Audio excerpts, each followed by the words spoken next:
You get used to it whenever it's not much people question you without 2 seconds.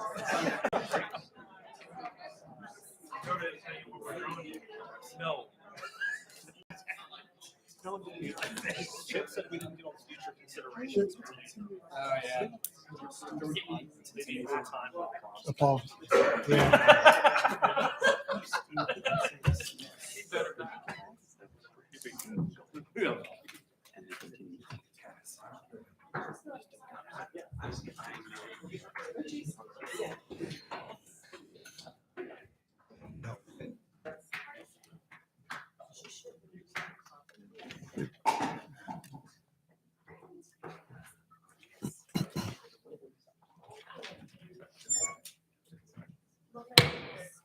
Good afternoon, ladies and gentlemen. Welcome to our Tuesday, February the 15th City Council meeting, and I'll call this meeting to order. Our Pledge of Allegiance and Invocation this afternoon will be given by Councilwoman Burrs.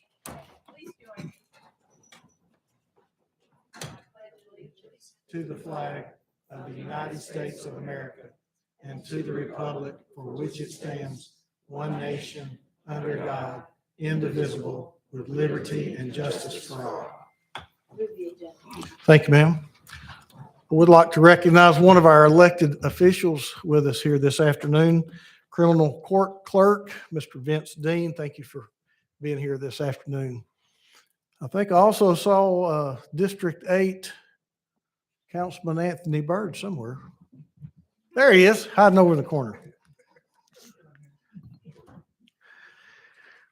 All right, we have no special presentations this afternoon. Could I have a motion on the minutes, please?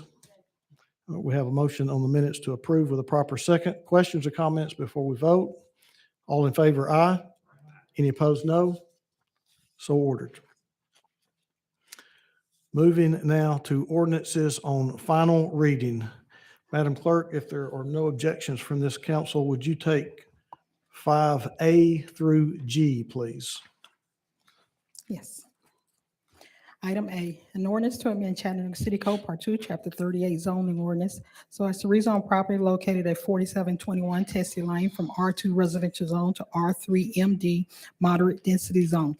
Item B, an ordinance to amend Chattanooga City Code Part 2, Chapter 38 zoning ordinance so as to rezone for properties located at 7440, 7444, 7446, and 7448 Pinewood Drive from R1 residential zone to RTZ residential townhouse zero lot line zone. Item C, an ordinance to amend Chattanooga City Code Part 2, Chapter 38 zoning ordinance so as to rezone property located at 4541 Peckinpah Drive from R1 residential zone to R1 residential zone and RTZ residential townhouse zero lot line zone with conditions.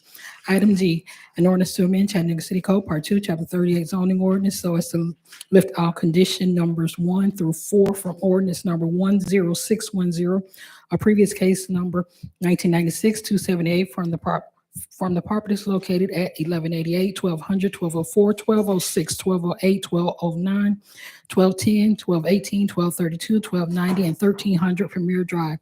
Item E, an ordinance to amend Chattanooga City Code Part 2, Chapter 38 zoning ordinance so as to amend condition number 1 of ordinance number 12183, a previous case number 2008-0178 to office uses, including medical only, and to lift condition numbers 2 through 6 from ordinance number 12183 for property located at 2701 Walker Road.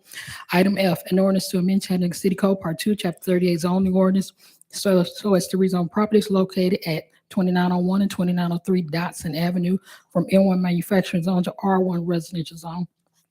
Item G, an ordinance to amend Chattanooga City Code Part 2, Chapter 38 zoning ordinance so as to rezone properties located at 1508 and 1510 Old Ringo Road from R2 residential zone to R4 special zone subject to certain conditions.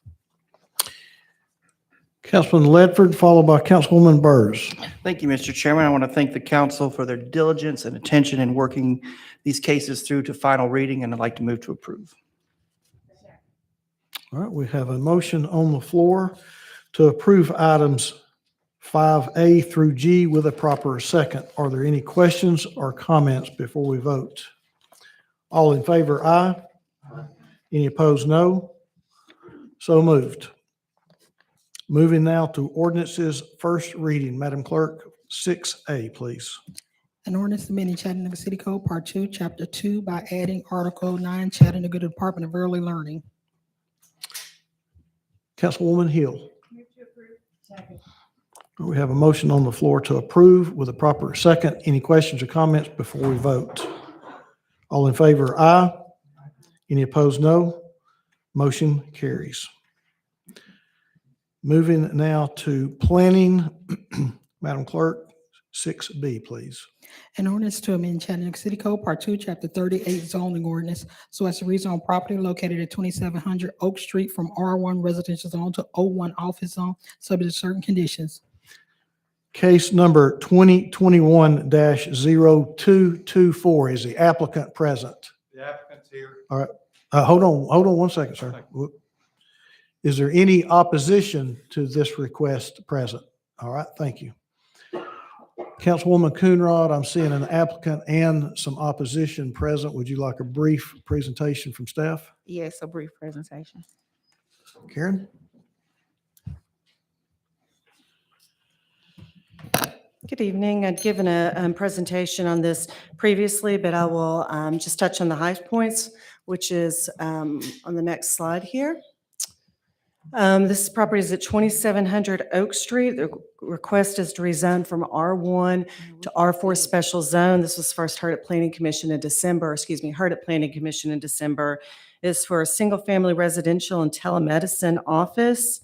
Staff and Planning Commission found that the rezoning request was compatible with the adopted Area 3 plan, development form, and adjacent land uses of the area. However, staff and Planning Commission recommended denying the R4 special zone and approving the O1 office zone with conditions. The O1 zone is more appropriate at this location as the zone permits lower intensity uses that are supported by the plan. So there are 3 conditions, and those conditions are recommended to ensure compatibility with adjacent residential uses and development form and shown there on the screen. And I'm happy to answer any questions or go into greater detail. Any questions of staff at this point? Okay. All right, the applicant will be given 7 minutes with a 2-minute rebuttal, and then opposition will be given a total of 9 minutes. If you would give us your name. Thank you. My name is Harry Cash. I'm here for the applicant. We were here back, I think, on January the 11th. So I'll be somewhat brief. There are other people who want to speak in support of the application. As Ms. Rennick said, this was an application by Phoenix Rising Properties, LLC, to rezone the property at 2700 Oak Street from R1 to R4. RPA recommended for denial of the R4 rezoning, but recommended approval of O1 office zone with certain restrictions, certain conditions. Those conditions are agreeable to the applicant. They want the O1 zoning. They're agreeable to the requested conditions. Presently, the property is used as a telemedicine business. There are no customers or patients who come to the business. It's all done via internet or remotely. It's not, unfortunately, under the zoning ordinance, can't be a home occupation because there are employees who come and work there. They don't park on the property. They park at the First Lutheran Church parking lot. The property's been used as a business for at least 14 years. Historically, there has been a whole lot more traffic than what the current property owners use. We think it'd be a benefit to the neighborhood for the property for this business to be able to stay there. The residents love the home. They bought it for their home and they want to stay there.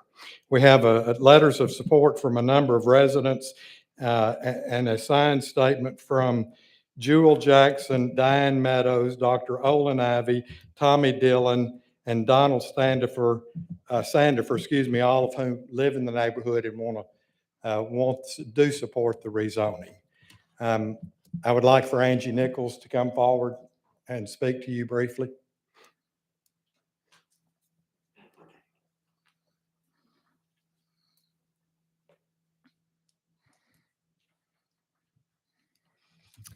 Hello, and I'd like to thank the council members for your time and attention. Would you to- just state your name for the Oh, record, please? yes, I'm Angie Nichols, and I would like to thank you all for your time and attention to the rezoning of 2700 Oak Street, which is also our home, from R1 to O1. My husband is Dr. Keith Nichols. He is a medical doctor, board certified in physical medicine and rehabilitation. I am a registered nurse, and we both work together in our preventive medicine practice. In December of 2018, the growth of our practice made it necessary to relocate near an airport. We visited Nashville and Chattanooga, but were won over by the progressive nature of Chattanooga, the opportunity for outdoor activities, and the innovative Chamber of Commerce. So by 2019, we had moved into an office space in Hickson. We had 3 exam rooms, several offices, and a waiting room. Shortly after our relocation, COVID hit, and the face of medicine was forever changed. Many businesses did not survive. One of Dr. Nichols' favorite quotes is, "It's not the strongest that survive, but those best able to adapt." When COVID forced the shutdown of travel and many businesses, we decided to combine our residence and our office in order to survive. Ryan May helped us find the beautiful historic home in the Glenwood neighborhood. The home had been home to businesses for over 20 years, and we made an offer which was accepted, and the process of relocation began. We sold our exam tables and all of our equipment that we were no longer using since patients did not come to see us in person. Since that time, our practice has operated purely via telemedicine. There are no patients that come to our office, and we see patients presently from all across the United States and abroad. This is now our home. When we moved into the property, we rented a parking space from the church behind us so that we wouldn't cause a disturbance on the street and not to block the beautiful view of the home. We did not put up a sign in the yard because this is our home and we don't have people that come there. We fenced in the backyard for our dogs. We renovated the garage into a home gym because, again, we live here. And we would like to be able to continue living and working in the residence in the neighborhood that we have grown to love. Thank you.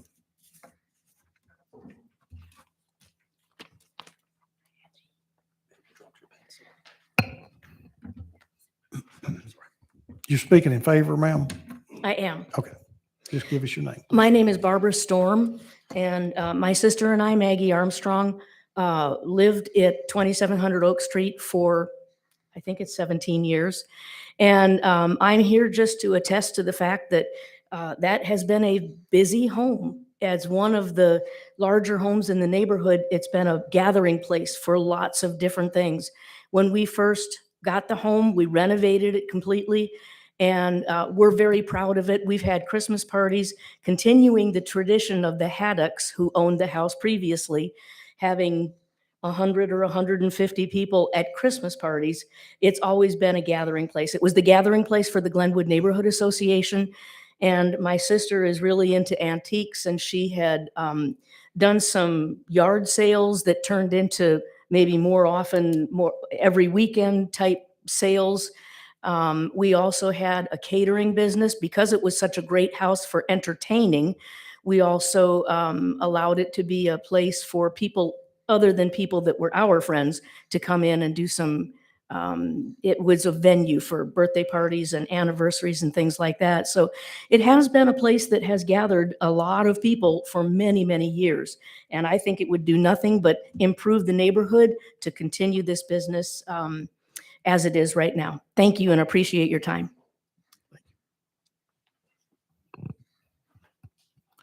Well, given the time, I do want to point out, we have Donald Sandifer, who is here. He's a 50-year resident of Glenwood neighborhood. He'd like to say a few words. You've got about 20 seconds. 20 seconds, and enough has been said. I'm mainly here to say that I've been in the neighborhood for 50 years. I've said this before, and I've watched the evolution of this neighborhood. One of the top things that we are getting ready to do along with this family is a blood drive. I'll be bringing that back to your attention, so they will be an asset to our neighborhood. Thank you.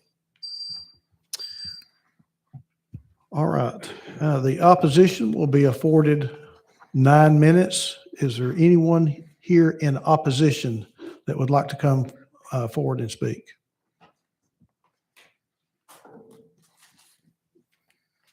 And if you would, just give us your name, please. My name is Jackie Thomas, and I am a resident of Glenwood Neighborhood Association, as well as Glenwood. I am here in opposition of this. As you've heard them say, Glenwood has been a sustainable neighborhood for quite a long time, and it is because of the residents that have been there.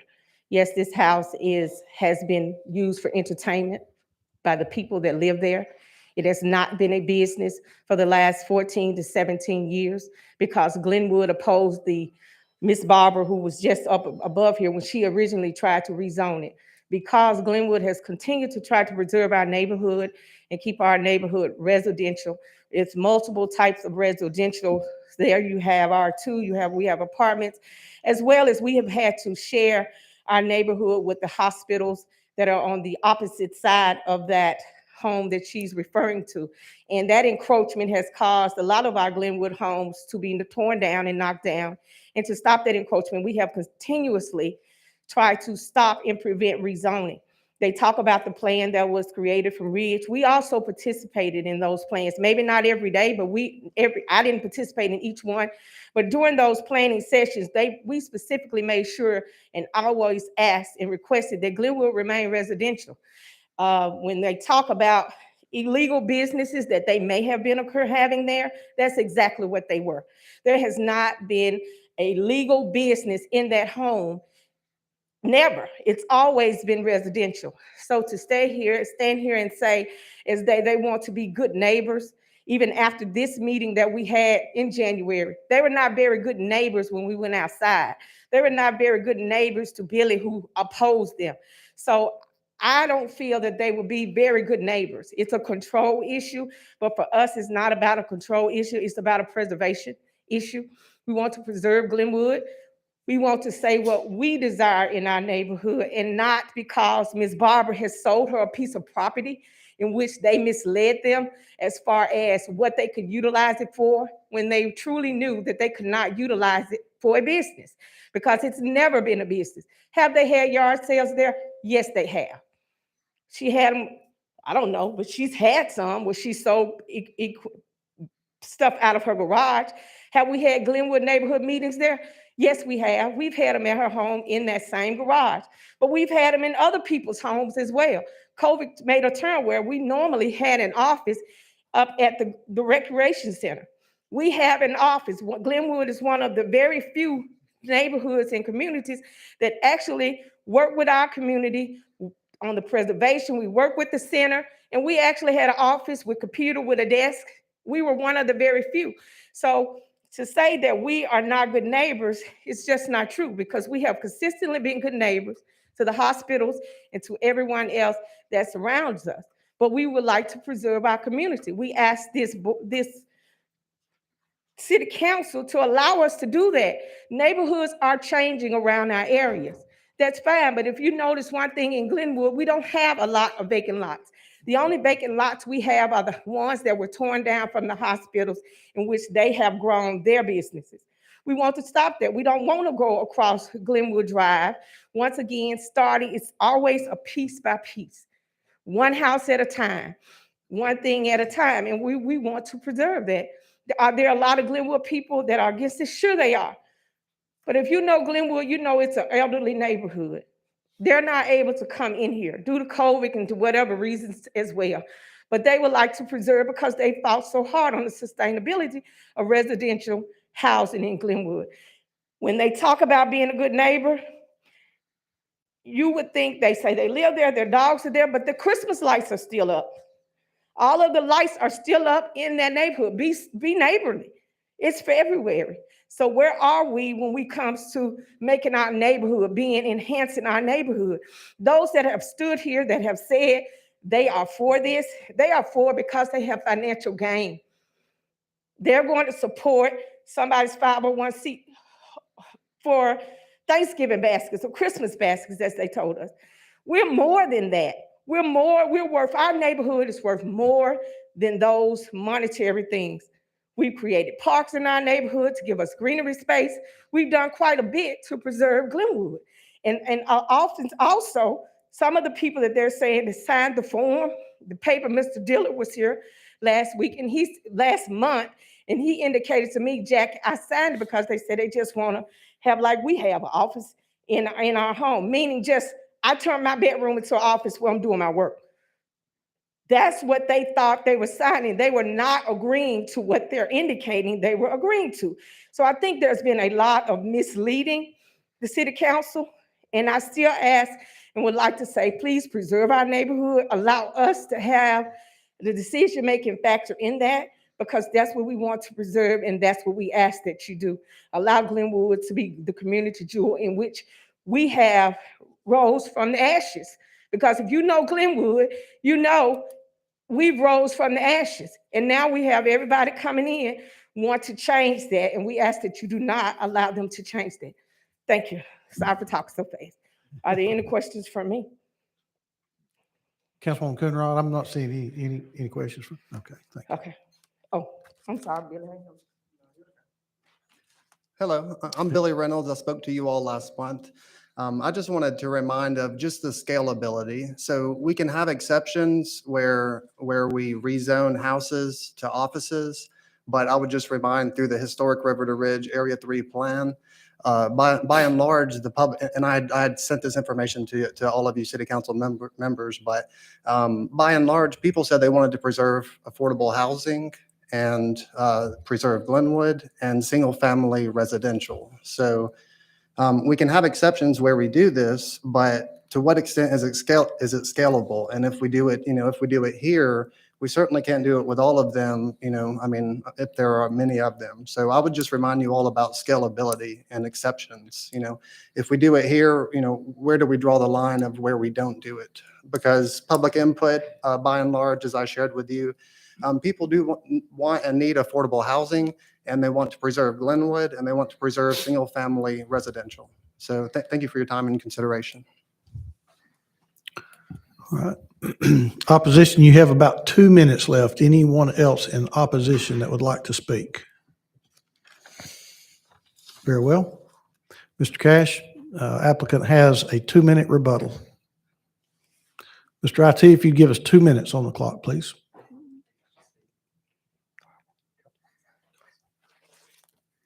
Thank you. First of all, I want to be sure that it's clear that the reason that the 01 with conditions was approved by RPA is because they found that 01 complies with the Area 3 Historic River to Ridge Plan and is compatible with adjacent land uses. The site is surrounded by a mix of uses, including office, institutional, multifamily, and two-family residential. The proposal to use the property for residential and office use is compatible with the adjacent uses. And I'm sorry we didn't have time for Dr. Olin Ivy to speak, but he sent, I think all of you all, a letter where he pointed out that 2700 Oak Street is right next to First Lutheran Church with its large parking lot and all the trappings that go with the church, including a sanctuary, educational rooms, office, fellowship hall, etc. 2700 Oak Street is not a part of, quote, historic Glenwood. It occupies a little space on the northwest section of Glenwood. The change in rezoning will not endanger the rest of Glenwood in any way. And I also would like for the record to present copies of letters that we have presented. I think you all may have already seen them, but they include the statement: as a member of the Glenwood neighborhood, I support the rezoning of 2700 Oak Street, Chattanooga, Tennessee, and it's signed by 5 members of the Homeowners Association. Dr. Nichols is here. How do you do? I'm Keith Nichols, Dr. Nichols. Nice to meet you, men and women. We moved to Glenwood because we love Chattanooga. We love the historic home. We've renovated it since we've been there. And in December and during Thanksgiving, we donated to 10 needy families that were in need of food. If Christmas, Dr. Nichols, I'm going to have to ask you to stop right there. Okay. We're just allowing a 2-minute rebuttal at this point. Thank you. May I submit these? You just leave them there on the dais, please. I will, thank you. Councilwoman Coonrod? Thank you, Chair. I move the table until we can get through the process of the rezoning, taking a look at it, the new zoning codes. So I move the table. All right, we have a motion on the floor to table with a proper second. Are there any questions or comments before we vote? This is a motion to table. Okay, all in favor, aye. Any opposed, no. Motion to table does carry.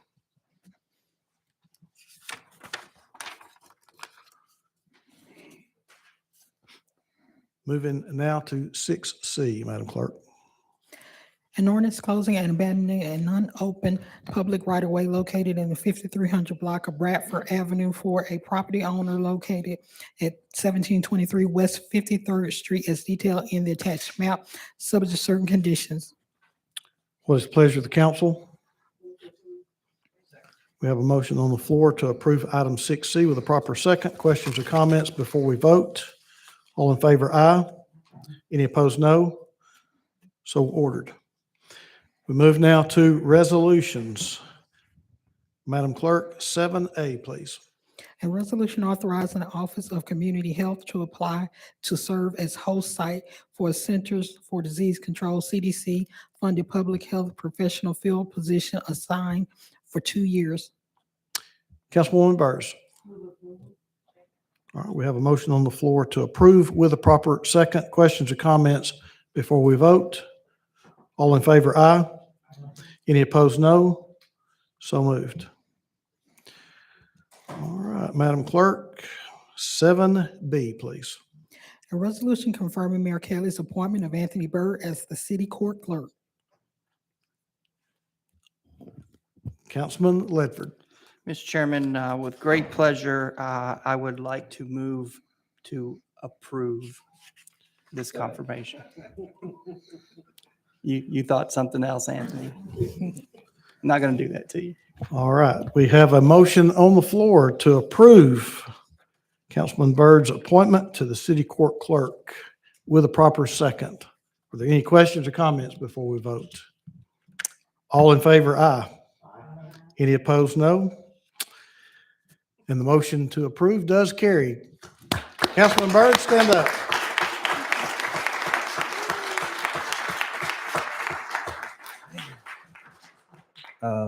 Wow. I love you guys so much. I just don't know what to say. I don't want to cry, but it's a bittersweet situation. I know I wouldn't be a councilman if it wasn't for, a guy I met named Ken Smith that talked to me and mentored me and made sure that I stayed on my game. And I just want to appreciate you guys so much. And my brother Darren, just thank you for all you done for my community and came through. Thank you. I mean, words can't explain. People don't know the work that you put in, and you was like, it's nobody's business. I want to help Bird, and you did it. Chip, when he came to Avondale, you said, Bird, we're going to get these houses and stuff. We're going to make sure people come and fix on these people's houses, man. And you did it. People don't know these stories, They don't know that you guys are humans. They don't know.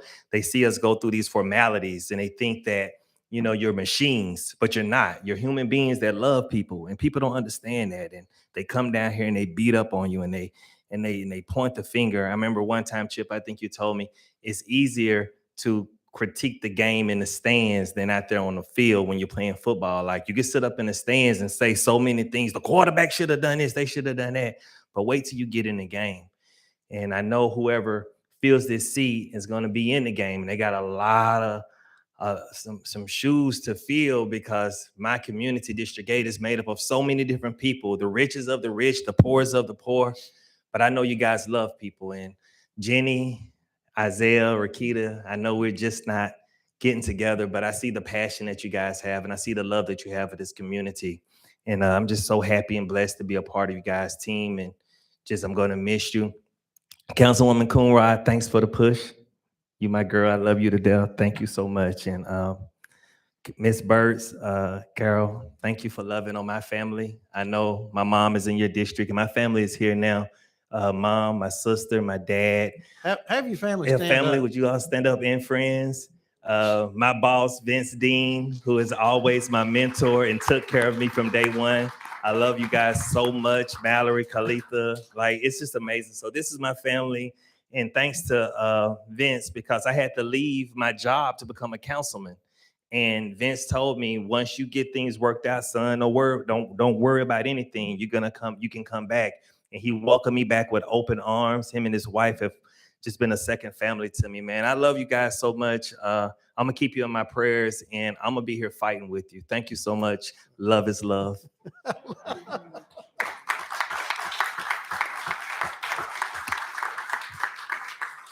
Congratulations, Councilman. Or Mr. Clerk, I guess it is now. All right, Madam Clerk, 7C, please. A resolution declaring the current city council seat for District 8 previously held by Councilman Anthony Byrd to be open and vacant so that the city council may appoint a successor pursuant to the city charter, and directing the Hamilton County Election Commission to place qualified applicants for the city council seat for District 8 on the ballot for the August 4th, 2022 general election, and need for a special runoff election to be held on September 15, 2022. Councilwoman Burrs. We have a motion on the floor to approve item 7C with a proper second. Are there any questions or comments before we vote? All in favor, aye. Any opposed, no. So moved. Madam Clerk, if there are no objections from the council, would you take 7D through 7G, please? D through G. Yes. Item D, a resolution approving the acceptance and use of Home Investment Partnerships American Rescue Plan Home ARP program funds for eligible activities outlined in the Home ARP allocation plan in the amount of $2,966,210. Item E, a resolution authorizing the city finance officer to amend by extending purchase order number 526211 to Harris Computer Systems for a 6-month renewal period from July 1, 2022 through December 31, 2022, for the purpose of building and collection of property taxes for an amount not to exceed $85,000.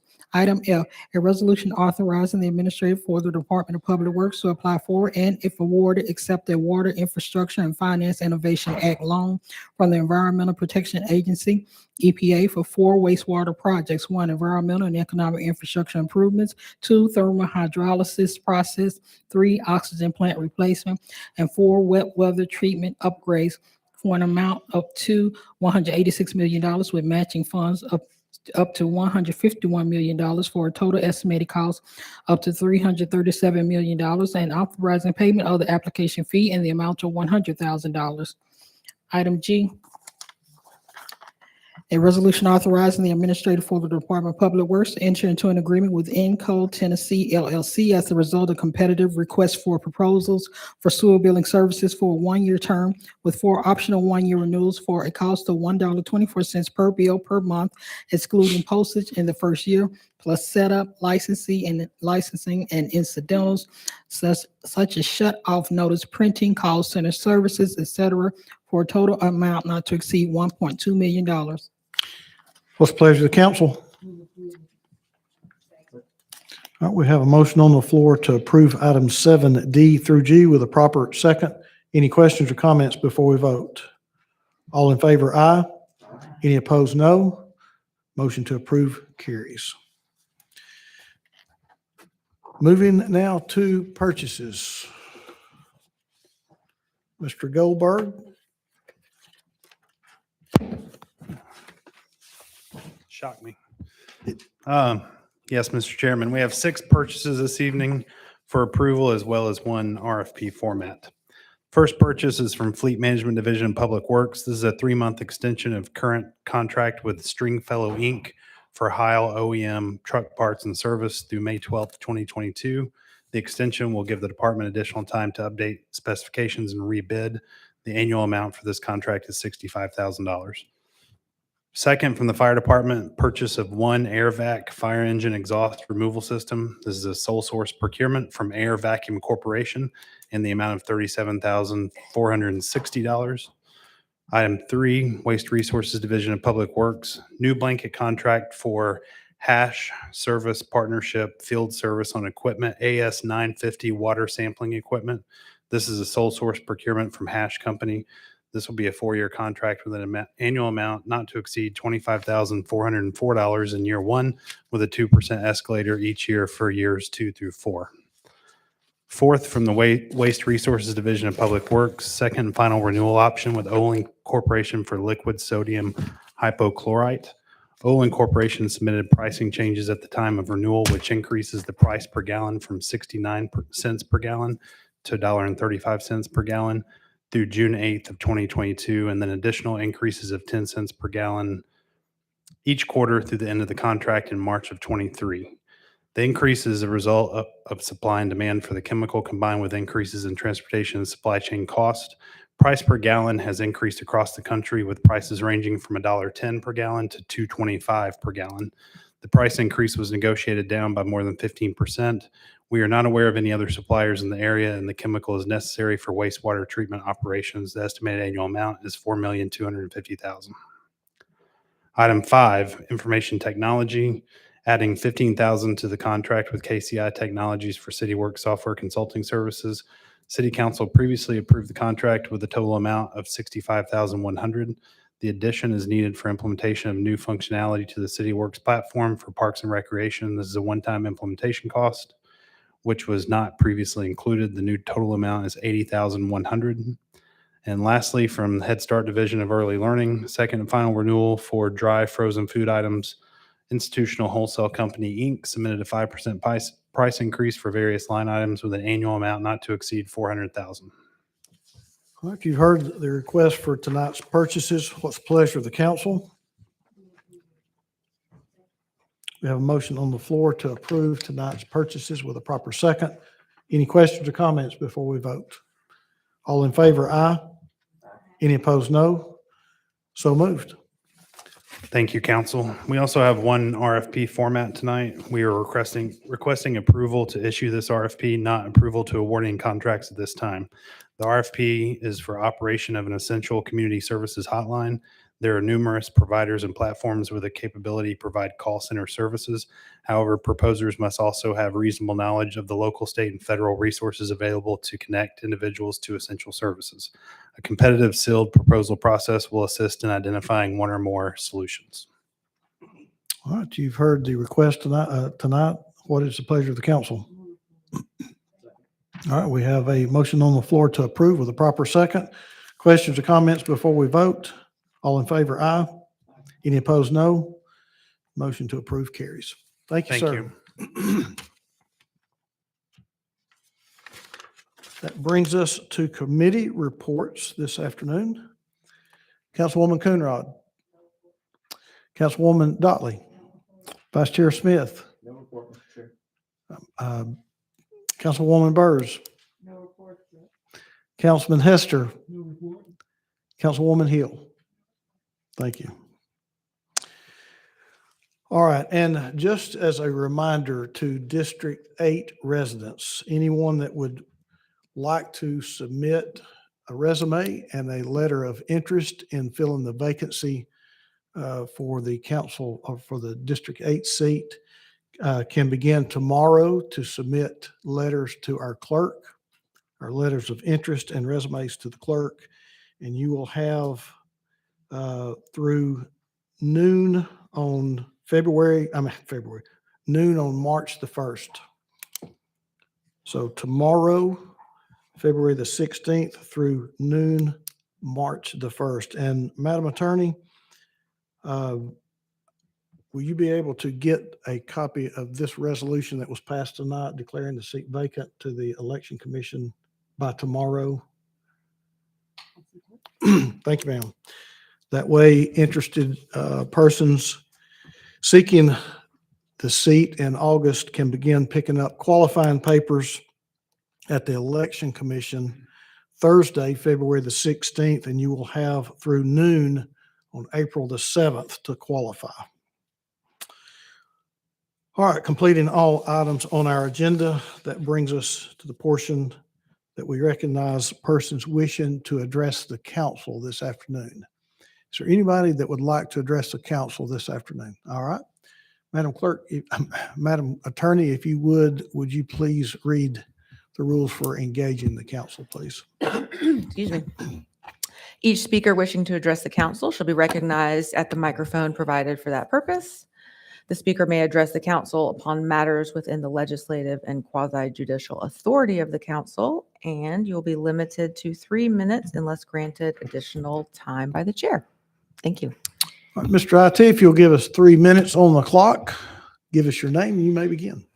Marie Mott, District 8. Still Black History Month. I'm excited.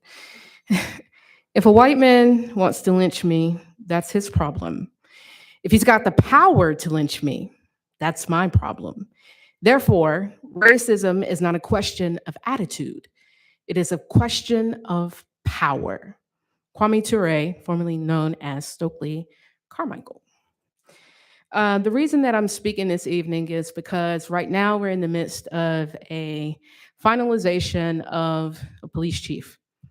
And I want to bring to the forefront, especially for those who are new on the dais, there have been several instances of outright corruption within the Chattanooga Police Department. Desmond Logan, the raping of several women, and we often forget a woman who he sexually assaulted on UTC's campus under Assistant Police Chief Edwin McPherson with the assistance of Pedro Bacon. There's accountability that has to happen. In that case, when we blew it apart, we also saw that Desmond logged out of his systems and would go off duty with nobody checking on him, which is how he raped the women, but then also use other police officers' credentials. How in the world does that happen? So when we talk about a police chief, because I see there are 3 Black people out of 4, I want to say publicly, we don't need a Black face. We need somebody, if they're going to be African American, they have to be willing to clean up the police department. We cannot have women raped, sexually assaulted by police officers. We cannot have cadets like with Ricky Ballard, who are sexually assaulted by their trainers. We cannot have police who are mishandling people in the community like Diana Watt, like Avery Gray's daughter, like Jesse Farmer. And the crazy thing is, the reason I'm speaking about it on Black History Month is for the majority of the people who experience police violence in this city, they are African American. So I'll be lying to you if I'm standing here and I was not stating that disproportionately those who experience state-sanctioned violence at the hands of the police, their bodies look like mine, Rakita, they look like Coonrod, and they look like Hester, regardless of socioeconomic status and age and gender. And so I want to make it plain. This is not about a hatred towards the police, but a sincere call for accountability, that we need a top-down change because it's only leadership that can change a culture within an organization. I believe we can agree on that, right? And so if we want the culture to change, the practices of how we treat people to change, we have to have a top-down leadership that can bring about that change. Thank you.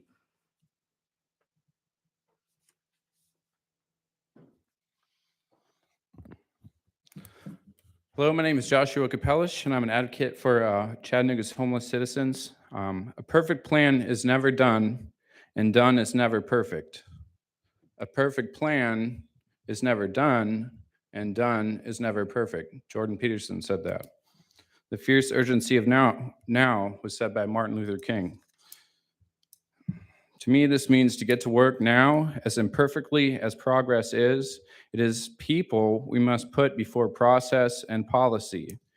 In any bureaucratic democracy, there are checks and balances, but progress should not be so delayed with respect to current needs so as to prolong suffering and deny the meeting of basic human needs. History is made every day. Every second that passes is another we cannot take back or get back. No one and no place holds an immunity from the judgment of time. I do not want to be the one who looks back and wish I had done something to help people who have the most needs. In my opinion, it is the people who are homeless in Chattanooga who need the most help. When I want this group of people, of leaders of our beautiful city, I want y'all to be remembered for taking the steps to work together now, and for all of us to know as people that we did our best, and that as time goes on, we are judged by our actions and not our inactions. I want to help end the suffering of the people that are out there in the streets. It's cold out there and it's getting warmer, but there's still needs that are going to be present. And so I know we can do better to work together, and a perfect plan is never done, and done is never perfect. It's the fierce urgency of now. I know we can build better homes for people who need them the most. I know we can protect those most vulnerable living in the streets. I know we can lower the number of people who are homeless in Chattanooga together. I've seen a lot of action of people out there, the concrete and blacktops being laid out there for the encampment that has been proposed out there. So I see a lot of people in our little community out there who are working together, policing themselves and taking care of their necessary needs. I've seen an increase of people who are, essentially creating their micro community of stability and progress moving forward as our little social experiment has evolved. We've literally taken, things that are widely available, put them together in a small amount of time with a small group of people, and we're really helping people downtown have a sense of security near the area of needs, the proximity of resources like food, water, shelter. I'm really hoping we can get together and put in some porta potties and have garbage down there. It's a very basic need, but that's how we chip away at the problem, is these little things together. Thank you. All right, anyone else that would like to address the council this afternoon? Anyone else? What's the pleasure of the council? So moved.